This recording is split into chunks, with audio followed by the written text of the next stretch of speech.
আমার নাম সুদীপ পাল ম্যাম। আমি নর্থ বেঙ্গল আলিপুরদুয়ার থেকে এসেছি এবং 2019-এ গ্র্যাজুয়েশন কমপ্লিট করলাম with English honours north Bengal ইউনিভার্সিটির থেকে। ওকে। আফটার দ্যাট আমি কম্পিটিটিভের জন্য প্রিপারেশান নিচ্ছিলাম, কিন্তু সেখানে জার্নিটা খুবই লং ছিল। সেই কারণে একটা পারফেক্ট কিছু অ্যাচিভ করার জন্য অনেক সার্চ করে আমি বন্ধন স্কুল অফ ম্যানেজমেন্টে আসি। বন্ধন স্কুল অফ বিজনেসে তুমি আসো এবং সেখান থেকে ব্যাংকিং অ্যান্ড ফিনান্স ম্যানেজমেন্ট যেটা, সেখানে এনরোল করি। ক্লাসটা শুরু হয়ে গেছে সবই আমাদের, আর আগামীকাল পরীক্ষাও আছে।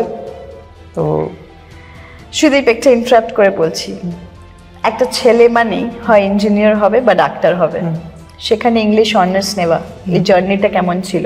তারপরে দেখা গেছে মাশরুমের মতো সবাই এমবিএ পড়ছে, এক্সিকিউটিভ এমবিএ পড়ছে, পিএইচডিএম পড়ছে। তোমার কোথায় আলাদা ছিলে, বা তুমি যখন ইংলিশ অনার্সটা নিলে তখন কোনো ইস্যু হয়নি তোমার যে বাড়ির ছেলে এসে একটু সায়েন্স নিত বা কমার্স নিত, হঠাৎ ইংলিশ অনার্স, এই জায়গাগুলোতে কি কি ফেস করেছো, কি করে ওভারকাম করেছো? না ম্যাম, ইংলিশ অনার্স নেওয়ার কারণ ছিল আমি 12 স্ট্রিম আমার আর্টস ছিল। আচ্ছা। আর আমি সায়েন্সটা মানে ম্যাথে আমার খুব একটু প্রবলেম ছিল। যারা বলে মেয়েরা শুধু ভয় পায় তাদের জন্য এই ভিডিওটা, নোটের ছেলেরাও ভয় পায়। সেই কারণে ম্যাম আমি ওই ইংলিশ অনার্সে এনরোল করি। আর লিটারেচার যে শুধুমাত্র ওই মানে পড়তে পারবে না এমন কিছু না, বাট ফার্স্ট সিলেবাস অনেকটাই, তো কমপ্লিট করাটা খুবই ডিফিকাল্ট ছিল সেই সময়, বাট উতরে গেছি কোনো মতো। Shakespeare, William Shakespeare, Shelley, Keats থেকে রবার্ট ব্রাউনিং থেকে শুরু করে আজকাল অপারেশনাল ম্যানেজমেন্ট, এই জার্নিটা কেমন লাগছে এমবিএর? ভালোই ম্যাম। আমি তো আপাতত যতদিন ক্লাস করেছি স্যারদের, এক্সাম দিচ্ছি, তো আমার জার্নিটা এখনো পর্যন্ত যতটুকু আছে আমি স্যাটিসফাইড ম্যাম। এত নামি দামি অনেক পুরনো চেনা এমবিএ স্কুল আছে প্রচুর জায়গায়, যার চারিপাশে তুমি একটুখানি হাঁটলে হয়তো একটা বড় মল যেতে পারো, আর একটু হাঁটলে একটা বড় রেস্তোরাঁ পেতে পারো। সব ছেড়ে শান্তিনিকেতনের বোলপুরের এই নিরিবিলি বি স্কুলকে কেন চুজ করলে? কারণ ম্যাম এটার এনভায়রনমেন্ট এক নাম্বার, কারণ স্টুডেন্ট যেখানে গ্যাদার বেশি হবে সেখানে একটুখানি কোলাহল বেশি হবেই, বাট এখানে নিরিবিলি পরিবেশ, টিচারদের মানে পড়ানোর স্টাইল বা ধরন যেটাই বলুন, তো সেটা দেখেই আমি এখানে আসি। মোস্ট অফ অল এটার এনভায়রনমেন্ট, একটা শান্তি দরকার, মানে হরি ঘোষের গোয়াল নেই, অথচ সবকিছু আছে, একটা ওয়ান টু ওয়ান সুন্দর সম্পর্ক আছে টিচার্সদের সঙ্গে। এবার আমি আসবো অভিষেকের সঙ্গে কথা বলতে। Thank you ma'am. You are welcome. Good morning ma'am. Very good morning. Abhishek, आप कहाँ से हो? मैम मैं ये बीरभूम का ही साहित्य से, बीरभूम का ही साहित्य। आप कैसे आए हो बंधन स्कूल ऑफ बिजनेस में?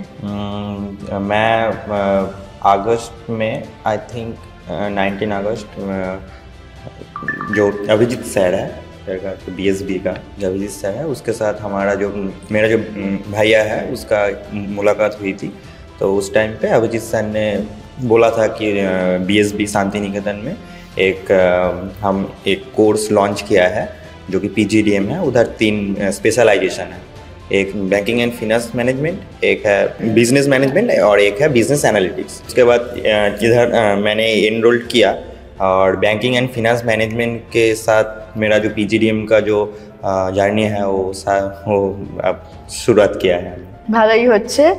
আর তোমার ব্যাকগ্রাউন্ড কি? ক্লাস 12-এ কি নিয়ে পড়াশোনা করেছো? ক্লাস 12-এ আমি সায়েন্স, আমার সায়েন্স ব্যাকগ্রাউন্ড ছিল, pure science, PCMB, physics chemistry math biology. নিটে বসলে না কেন? ইঞ্জিনিয়ারিং এর কথা ভাবলে না কেন? হঠাৎ MBA করে কি ভাবছো, যেখানে মার্কেট টাফ, প্লেসমেন্টে একটা লড়াই চলছে, ওয়েস্ট বেঙ্গলে সেরকম কোনো প্লেসমেন্ট জব নেই, বাইরের জন্য অনেক বেশি টাফ কম্পিটিশন, আর কি এন্ট্রান্স পরীক্ষা দিয়ে তুমি এখানে এসছো? ম্যাম ফার্স্ট অফ অল আমি ম্যাট এক্সাম দিয়ে, সেপ্টেম্বর ম্যাট এক্সাম দিয়ে এখানে এনরোলমেন্ট মানে আমার হয়েছে আর কি। আর ফার্স্ট অফ অল আপনি যেটা বললেন যে কেন আমি নিটে বসিনি, তো প্রথম কথা হচ্ছে ডাক্তার প্রফেশনটা যতটা মানে হওয়ার যতটা ইচ্ছে থাকে সেখানে মানে ঢোকাটা অনেকটাই মুশকিল, তো সেটা তো একটা মেন ফ্যাক্টর, এবং সেটা অনেকটা একটা লম্বা একটা জার্নি। এবং ইঞ্জিনিয়ারিংটা হয়তো ডাক্তারের মতো অতটা লম্বা নয়, কিন্তু বাট স্টিল ডিফিকাল্ট। তো সেই কারণে মানে বাড়ির লোক ভাবলো যে কোনো একটা মানে মানে একটা না দেখা একটা জিনিসের প্রতি না গিয়ে মানে একটা এরকম একটা কোর্স যেখানে একটু জব সিকিউরিটিটা, মানে জব সিকিউরিটি বলবো না, মানে কেরিয়ারের যে অপরচুনিটিটা সেটা থাকবে, তো সেই কারণে আর কি আসা। আমি ম্যাথ অনার্স নিয়ে পড়েছি ম্যাম, আমার এই 2025-এ আমার ম্যাথ অনার্স কমপ্লিট হয়েছে এবং আমি এনরোলমেন্ট হয়েছি। আমি কথা বলো, ম্যাথস নিয়ে কিছু করতে পারতে, এমবিএ, এই যে একটা কমপ্লিকেশনস বা সেটা কি এই জেনারেশনের ধর্ম, নাকি তোমরা অনেক বেশি ক্যালকুলেট করে এমবিএটা চুজ করেছো?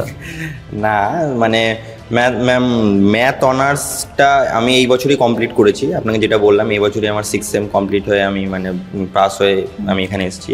তো তারপরে এমএসসির জন্য ভেবেছিলাম একটা সময়, বাট সেখানে মানে কোনো রকম ফিউচার, মানে যারা পাড়ার বা যারা আমাদের ওখানকার যারা দাদা বা দিদিরা আছে তাদেরকেও দেখলাম যে এমএসসি করে তারা হয়তো অনেকেই মানে জবলেস। সো সেই কারণে আমি আর এমএসসি ইন ম্যাথটা করার আমি আর সিদ্ধান্ত নিইনি। তো ভাবলাম এরকম কোনো একটা কোর্সে ভর্তি হওয়া যাক যেখানে মানে অ্যাটলিস্ট 2 বছর পর গিয়ে একটা জব তো থাকবে, যেখানে মানে আমার একটা ফিউচারটা একটা মানে সেফ পর্যায়ে থাকবে। এই যে পাড়ার দাদা দিদিরা আছে, আরো কিছু ভাই বোন আছে যারা তোমার জুনিয়র, তাদেরকে কি তুমি যখন এমবিএ নিয়ে পড়বে বিএসবি কে রেকমেন্ড করবে? আর যদি করো কেন করবে? অবশ্যই, কারণ ফার্স্ট অফ অল হচ্ছে ম্যাম জব যখন আমি পাবো তখন তো তারা আমাকে দেখে মানে অটোমেটিকলি, যারা ছোট ভাই বোনদের কথা বলছি, তখন তারা আমাকে দেখে অটোমেটিকলি ইন্সপায়ার হবেই। তো তাদের ইনফ্যাক্ট আমি রেকমেন্ডও করবো এবং আমি আমার অনেক ফ্রেন্ডদেরও বলেছি যে এখানে আসার জন্য। তো যেহেতু এটা প্রথম ব্যাচ, অনেকে আলাদা আলাদা জায়গায় হয়তো এনরোল হয়ে গেছে, কেউ হয়তো হোটেল ম্যানেজমেন্ট নিয়ে পড়ছে, বাট আমি হয়তো বলতে পারি কিন্তু কাউকে তো আমি জোর তো করতে পারবো না, আমি তো কাউকে ফোর্স করতে পারবো না। তুমি একটা এক্সাম্পল হতে পারো এই পথ চলার। Thank you so much Sudip, thank you so much. Thank you ma'am. এবার হচ্ছে আরেকটা স্টুডেন্ট সন্দীপ আর প্রিয়াকে নিয়ে। প্রিয়া সকাল থেকে প্রায় অনেকবার প্র্যাকটিস করে নিয়েছি। ম্যাম কি হবে প্রশ্ন? আমি বলেছি একটি আনস্ক্রিপ্টেড র কথা, তুমিও বলবে আমিও বলবো, গল্পের ছন্দে গল্পের সঙ্গে, শুধু চায়ের কাপটা নেই। সন্দীপ, তোমার জার্নিটা জানতে চাই। ক্লাস 12 কোথা থেকে পড়েছো? আমি এটা শুনেছি ও পাঁশকুড়া থেকে এসছে, হঠাৎ করে শান্তিনিকেতনের বোলপুরের বিএসবি কেন চুজ করলে? অ্যাকচুয়ালি আমার বাড়ি পূর্ব মেদিনীপুর জেলা পাঁশকুড়া। তো আমার ব্যাকগ্রাউন্ড হচ্ছে এডুকেশনাল ব্যাকগ্রাউন্ড, অ্যাকচুয়ালি আর্টস। আমি ইংলিশে অনার্স করেছি পাঁশকুড়া বনমালী কলেজ থেকে, গ্র্যাজুয়েশন ইন দ্য ইয়ার 2016। আচ্ছা। অ্যাকচুয়ালি আমার ছোটোবেলা থেকে লিটারেচার খুব পছন্দ, তো আমি সেই জন্যই লিটারেচারে আমি গ্র্যাজুয়েশন করেছি। কিন্তু আফটার গ্র্যাজুয়েশন আমি বুঝতে পারলাম যে আর্টস ব্যাকগ্রাউন্ড থেকে তেমন কিছু পসিবল না, বেটার ফিউচারমেন্ট যেখানে আমার ভবিষ্যৎ আছে। এবং লিটারেচার পড়লেই যে একদম কবি হওয়ার প্রবণতা আছে সেটাও আমার নেই, আমার পড়তে ভালো লাগে। আমি একটু ইন্টারাপ্ট করছি, কবি না হও, মাস্টার্স করে তারপরে বিএড করে একটি সুখের চাকরি। টিচারের ম্যাম আমার কোনো ছোট থেকে টিচার পড়ানো আমার ভালো লাগে না, আমার পড়তে ভালো লাগে। আচ্ছা। আমাকে লিটারেচার, যে কোনো literature, English literature, Bengali literature, যেগুলো আমার নন ল্যাঙ্গুয়েজ, আমার সেগুলো পড়তে ভালো লাগে। তো যখন আমি গ্র্যাজুয়েশন শেষ করলাম তখন আমি মাস্টার্সের চেষ্টা করলাম, কিন্তু আমার মাস্টার্সের জন্য আর মানে ইচ্ছে হলো না, মাস্টার্স করার জন্য ধৈর্য আর ছিল না, কারণ ওখানে খুব পড়তে হয় এবং প্রচন্ড মানে এফোর্ট দিতে হয় না, এবং টাইম কনজিউমিং। হ্যাঁ, ওখানে পড়ানোর থেকে ওখানে নোটস দিয়ে দেওয়া হয়, এত বড় বড় 3-4 পেজের নোটস পড়ো, মুখস্থ করে, এটা আমার খুব ব্যাকডেটেড কালচার লাগে। যে পড়ো, একটা তোমাকে প্যাটার্ন দিয়ে দেওয়া হবে, এই প্যাটার্নেই লিখতে হবে, এই প্যাটার্নেই পড়তে হবে। তাহলে প্যাটার্ন চেঞ্জ করলো, একটা রিবেল করে চলে গেল গ্র্যাজুয়েশন থেকে সোজা এমবিএ বিএসবি। না ম্যাম, গ্র্যাজুয়েশনের পরে সোজা এমবিএ করি না, আমি ফাইন্যান্স সেক্টরে কাজ করেছি 8 ইয়ার্স। বাহ, কোথায় ছিলেন? আমি ছিলাম ওড়িশাতে। আচ্ছা। বন্ধন ব্যাংক, যেটা ফিনান্স ভার্টিক্যাল যেটা আছে, আমি ওখানে 8 ইয়ার্স কাজ করেছি। একটা হাফ ওয়ার্ক এক্সপিরিয়েন্স, 8 বছর কিন্তু কম না, আর 2 বছর হলেই একটা যুগ হয়ে যেত। সেখান থেকেই যেখানে চাকরি করেছে তাদেরই একটি শাখায় চুজ করে কেন নিলে? তুমি তো জানতে এটা একটা নতুন এস্টাবলিশমেন্ট। হ্যাঁ, নতুনের জন্যই ম্যাডাম, কারণ আমি জানি যেমন একজন যাদের বাড়িতে প্রথম যদি সন্তান হয়, প্রথম সন্তানকে একটু বেশি কেয়ার করা হয়। তো আমি ভাবলাম যদি আমি এখানে অ্যাজ এ ফার্স্ট চাইল্ড হিসাবে, আমি ফার্স্ট চাইল্ড মানে ফার্স্ট নিউ জয়েন ব্যাচ যদি আমি জয়েন করতে পারি, তাহলে আমি একটা এখানে অ্যাডেড অ্যাডভান্টেজ আছে, অ্যাডেড 100 বার। অ্যাডভান্টেজ আছে, যেখানে আমাকে হয়তো অন্য ব্যাচেদের থেকে আমাদের একটু বেশি কেয়ার করা হয়। অ্যাবসলিউটলি, এটা কিন্তু এটা খুব সুন্দর শিখতে পারলাম। আমরা যারা ভাবি যে নতুন কলেজ জয়েন করব, আরে বাবা কাউকে দিয়েই তো শুরু করতে হবে, এরাই তো শুরু করবে, এদের হাত ধরেই তো শুরু হবে বিএসবি। এবার প্রিয়া।